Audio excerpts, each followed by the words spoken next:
Hello, selectors, and welcome back to the LifeBurst podcast. So the GP's over now, and I hid a few of the decks that I've been working on prior to the GP. So those are available on Dexus. You can check them out there if you want. These are their names in case you need to copy paste them or anything like that.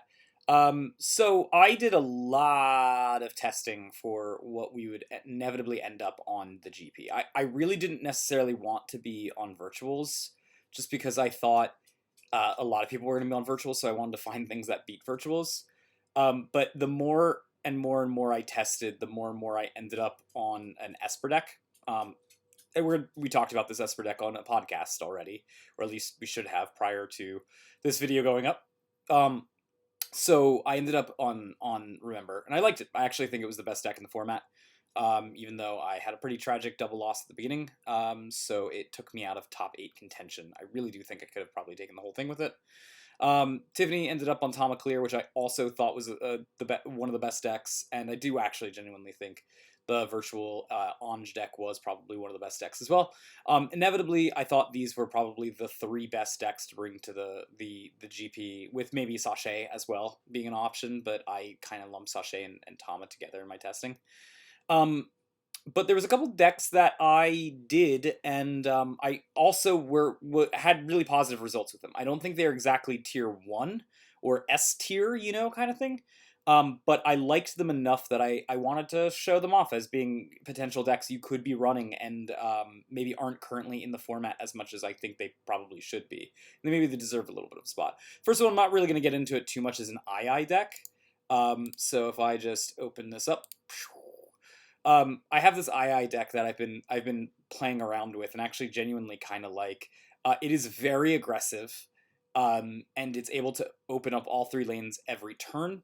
The reason why inevitably I didn't go for it was actually less because of consistency. It was very consistent in what it did, which was open up lanes, and not only that, attack through lanes with like Lancer or being able just to have II's once per game ability. It was really good at getting cards in hand too, so that wasn't an issue. The real issue was it really was like a life burst could blow it out of nowhere. So I didn't like that this was so aggressive and that it couldn't it couldn't necessarily control. It was a lot like Dash Huron in that sense. So inevitably I decided not to bring that pretty early on. But these top 3 plus this virtual deck is actually the top ones that I decided might be good. I'm gonna not necessarily focus on the virtual one. That'll be coming out in its own video in just a little bit. But these 3 I wanted to give a quick overview on. So I've got an Atomic Remember, a Remember Reanimator, and an Ange mid-range deck. Now, the Atomic Remember and the Remember Reanimator are not actually that much different than what other people did. Let's start with the Remember Reanimator. So one of the reasons why I like Remember a lot is because her center ability allows you to basically constantly filter your hand. And many of the decks that I was creating and working with, they all were able to function very well. What they did was they opened up lanes, they were able to be defensive with Exias, things like that. I really did feel like you have to run white right now for Exias in this format. But what they lacked was constant card filtering and being able to get to guards. That's something that Remember does really, really well, and it's just is sort of like that's such a wide range of what it does that it can be put into any deck and then end up being pretty good.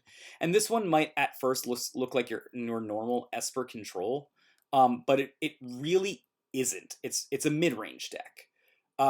Basically, the goal for this deck specifically was to every turn after turn 3 have an Oodles out, as well as an Exia out. Or if you weren't doing Oodles, it was Oodles and Phalaris, Oodles and Mew, Oodles and Anna. Basically, any of these black level 3s do damage. So the goal here is that Oodles can get you either a guard or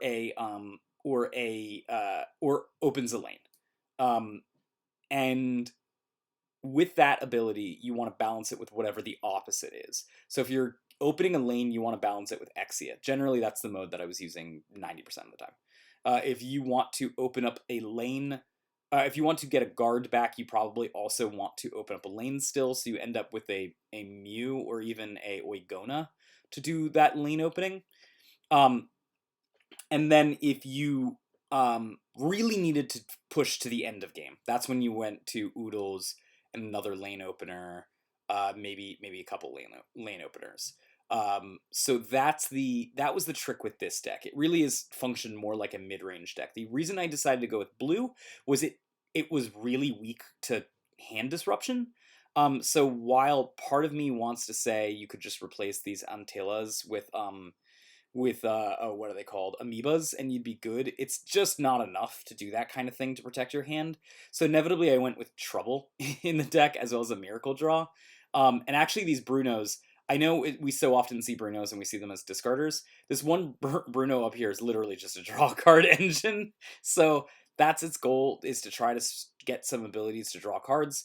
The reason why we have such heavy Corsons in the main deck too is because a way that you can beat this deck is with Exias, and we wanted to shut Exias down, and other things that sort of protect. So this just nullifies the field with the cost of a Umir. So it ends up being really, really incredible on that front. I liked this deck. It's not really much of a combo deck as it is just sort of like you pretty much, I've never found any deck other than this one that can 100% put oodles down basically for free every turn. So there's always an oodles down here, and oodles is a 15k. I mean, it's a powerful card. Inevitably, the reason why I didn't end up going with this deck was it doesn't really interact with the opponent very much. And I felt like I needed some amount of interaction to ensure that I could be flexible in the GP itself. Outside of that, pretty much everything else is the standard sort of like Esper good stuff that you would do. There's a world where you could replace Madoka Clap with Madoka Dub if you prefer to have a little less defense, but also a little bit more card draw, and a little bit more enter, which I think is valid too in this deck.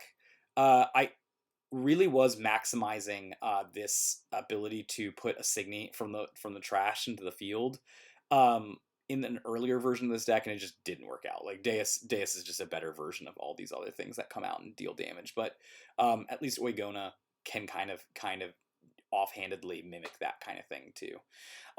Overall, I thought it was a really, really strong deck. I would like to play it again. This Remember package performed better than I expected, but I still like the flexibility in normal Esper control, which is why I ended up going with that for the GP. Then, let's see here, builder, nope, profile, meow, hit the wrong button.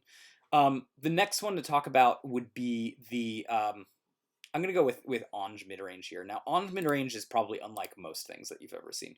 I was really playing with this deck quite a bit and was really trying to make this the deck that I was going to bring to GP. And I have made a really exceptional deck out of this. Like, honestly, this is maybe not a tier 1 deck, but it is probably close to top of tier 2, right? So I guess I should be saying tier B tier. This deck functions way better than the pile it looks like. It's basically off of the backbone of this idea. You've got an Exia, and you've got a Midoriko. If you run all 8 of these cards, theoretically, for turns 3, 4, and 5, you should be shutting down anywhere from two lanes, really. Probably all for that being 6 lanes. 6 damage gives you a lot. 6 damage race gives you a lot of wiggle room to win the race. So it's kind of mimicking Sachet in that respect, where it's just not letting the opponent attack you with very many creatures or Signy, and you can't. You also are then on your turn being really aggressive with this red package. The deck needed early game push, and there's no other cards better for early game push than red. Red gives you that early game push that you really need. And then I had late game push in spades. That is something that Anj does. Anj does not need to run virtuals. Anj is actually an incredible Elrig on its own, being a late game menace. And it is really, really probably better in mid-range than it is in aggro. Because of its ability to bounce a target Signy with power 12,000 or less, you're almost always opening late games with this and then winning the game off with a final Anj push with the damage thing. 4 enter is really kind of hard to do, even when you're giving them enter with the Lancelots and the Ramels. A lot of the other cards in this deck don't necessarily give enter, right? A lot of these life bursts, for example, don't give enter. And same with these over here. As well as these. So like you've got ways to really mess with their hand, plus a little bit of enter burning here as well. which is has paid dividends. I think one of the things that a lot of people do when they run Mel also is they run Mel Enercharge rather than Mel Vanish 7,000 or more. This again ties into the fact that red is really good at dealing early game damage, but not necessarily late game damage. So I liked that. It was really good too because Anj can only do 12,000 or less. So this actually answered Remembers, and Remembers were really strong against Anj herself. Overall, this deck was very, very strong. It actually had a very good amount of card draw as well, looking from the Archwain as well as the Haniel. If you guys look at Colorful Ensemble in this deck, you'll basically see it's just basically one enter cheaper White Heaven. Like it is obscenely good. The downside is the deck's draw is a little janky, right? You've got Haniels, which can do level 2 or less, Archwins, which can get you Signy specifically, as well as Echo, which can basically just be float. I needed more card draw, and currently the best card draw I can get is Rhapsody Party, which isn't really great. It is good enough, and the reason why we go Rhapsody Party instead of something like, I don't know, Xenocluster, which arguably would be just as good, is because we need to trigger Midorico. So Rhapsody Party gives you a way to trigger Midorico. I really do like it with Midorico. It's actually pretty good. And in this deck, you can pretty easily get to your level 2, where you have 2 cards underneath your level 1, as well as X Echo, so you've got your level 0, and a Mel Burst, so you've got your level 0 as well. So you can pretty efficiently get there by turn 3 at worst, which is when you're going to be triggering it anyways, because you got Midorico. I like this deck. I liked it a lot. It didn't have enough flexibility for me to want to bring it to the GP.